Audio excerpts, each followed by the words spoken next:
This horror and sci-fi genre spotlight is actually going to start off something a little bit different from the norm, and that is a documentary about a horror movie series. And that is, of course, Psycho Legacy, the newest release from the Shout Factory that, as it describes on the cover, is the ultimate retrospective of the most influential horror series of all time.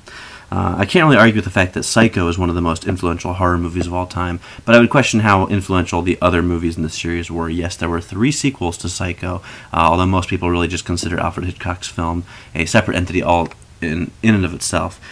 However, regardless of how you feel about the sequels, the Psycho Legacy is a phenomenal documentary, running about an hour and a half long. It really focuses a lot on the first film, but it doesn't ignore the other films, and so it really kind of gives you a look at the whole series of films. You know, it's great for Hitchcock fans, but it's also great for people who are a little bit more curious about some of the other films and what went into making them. And it's really just something cool and different from the norm, where they usually focus only on, you know, the one most famous film. So this is really great. You get a lot of interviews with some really great people, including tons of footage of Anthony Perkins, which is great. Since he's not with us anymore, it's really cool to see footage of him in all sorts of different settings, and it's a really enjoyable film to watch, and it's great for any Psycho fans out there. In addition to the documentary, though, there's a second disc with over 3 hours of bonus features.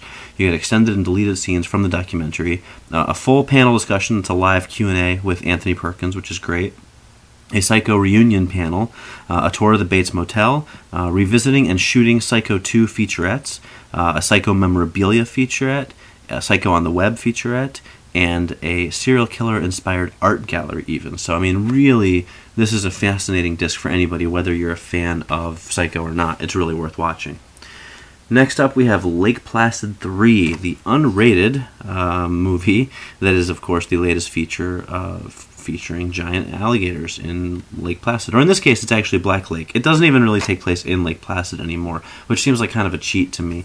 This time around, we get Colin Ferguson from Sci-Fi's Eureka show, and Yancey Butler, who you may remember from the Witchblade TV show, and boy, does she look kind of haggard nowadays.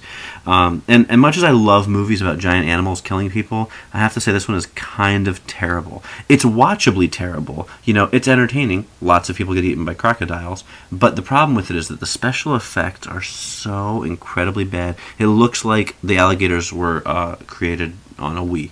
That's about the level of the graphics. So when you mix that into live action footage, they look terrible. So if you like your creature features cheesy and low budget, then this is definitely the one for you. And the filmmakers are smart enough to throw in a little bit of gratuitous TNA, so that's always a good thing for people who like these kinds of movies. But if you're expecting any kind of really cool crocodile action, you're definitely going to be disappointed. Next, we have Alien Autopsy. Now, this isn't really a horror film. It is more of a comedy, actually. But it's a genre film. It's about aliens and the Roswell conspiracy. And it sort of is this British film featuring Ant and Dec, who are very well known over in England. That is Declan Donnelly and Ant McPartlin. They're kind of comedic actors who are huge over in England. Haven't really crossed over here to the U.S. yet. But it also features Bill Pullman and Harry Dean Stanton. It's a very entertaining movie, and it sort of tells the fake, true story of the Roswell alien discovery from back in 1947, and it's sort of how these two guys sort of accidentally created the whole alien autopsy phenomenon that came out back in the late 90s, mid-90s, with that Alien Autopsy TV special hosted by Jonathan Frakes from Star Trek Next Generation.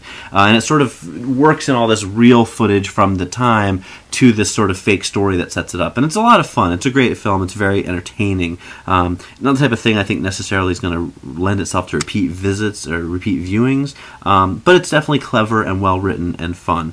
In terms of special features, you get a making of Ant and Dec's Alien Autopsy, some deleted scenes, some outtakes, a commentary by the director, and an alternate opening. So if you like this movie, pretty good disc for what you get for it. Next up, we have The Rig, starring William Forsythe. Despite the very cool cover art, which features a super humongous subterranean creature of sorts coming up below an oil rig, what you actually get is a man in a cheap black suit that looks like it was left over from the X-Files movie. And that man wreaks havoc on an oil rig. And by wreaking havoc, I mean goes through the motions of some poorly conceived horror action sequences. I really wanted to like this movie because I do love these kinds of movies. Anytime you get a creature in an isolated setting, I'm there for it. But this movie's pretty terrible. I mean, it's actually very, very bad, and I have to recommend that you stay away from it under all costs. There's just nothing redeeming about it whatsoever, I'm sorry to say. If you want to watch it anyway, at least the DVD will give you a behind-the-scenes featurette and an audio commentary with the director and the producer. But again, I really have to say, despite the cover art, that is actually the only cool thing going for this movie. Finally, we have a trio of new releases from Shout Factory's Roger Corman's Cult Classics line. I love these discs. I think Shout Factory is doing a great job with them. The first one is Not of This Earth, probably one of Corman's better-known films from the past 20 or 30 years. This 1988 movie features Tracy Lords in one of her early acting roles, and, she plays a private nurse who starts to think that maybe her client is not actually human. And, of course, she's right. This movie is from Jim Wynorski, who's the director of Chopping Mall, which is another great kind of cult classic horror film. And it's a fun movie. I mean, really, most Roger Corman movies are terrible. I don't think anybody can really argue that. But they're good terrible. They're fun terrible. And this is definitely one of them. This brand new special edition DVD includes a new audio commentary with Tracy Lords and Jim Wynorski, so that right there is kind of worth the price of admission alone. You also get the original DVD's commentary with Jim Wynorski, a new interview with Tracy Lords, and a trailer collection, so really nothing wrong there.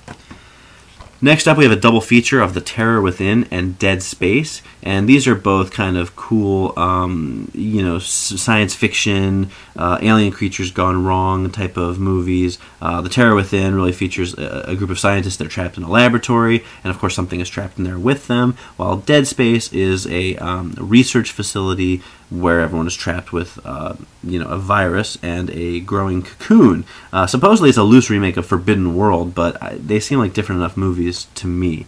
Now, interestingly, some of the last couple of Roger Corman releases have been really kind of the no-name films where nobody in the cast is recognizable. These are not that. The Terror Within features George Kennedy and Terry Trias, who you might remember if you are a fan of the Alien Nation television series. She was one of the regulars on that show. And then Dead Space actually features Mark Singer, so 80s fans will remember him from V. And Bryan Cranston, actually, who was, of course, on Malcolm in the Middle and is now winning awards left and right for his lead role in Breaking Bad. So these are kind of really fun to go back and watch and see, stars before they were stars, sort of.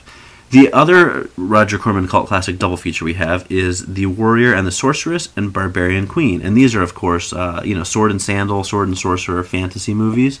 And one of them features David Carradine, who's in a lot of these Roger Corman films, of course. That would be The Warrior and the Sorceress. And then Barbarian Queen doesn't really have too many famous people in it, except for Lana Clarkson, who actually is best well known, unfortunately, for having been murdered by Phil Spector a few years back. Both of them are pretty standard kind of, cheap swords and sandals types of movies. They've got some fun kind of action sequences and some kind of, fun, cheesy fantasy stuff. But really, these I think are going to appeal mostly to people who really get into that whole kind of fantasy Beastmaster arena of filmmaking. If that's not your thing, these probably won't appeal to you, although they are fun films. Again, as with most Roger Corman films, they're kind of terrible fun.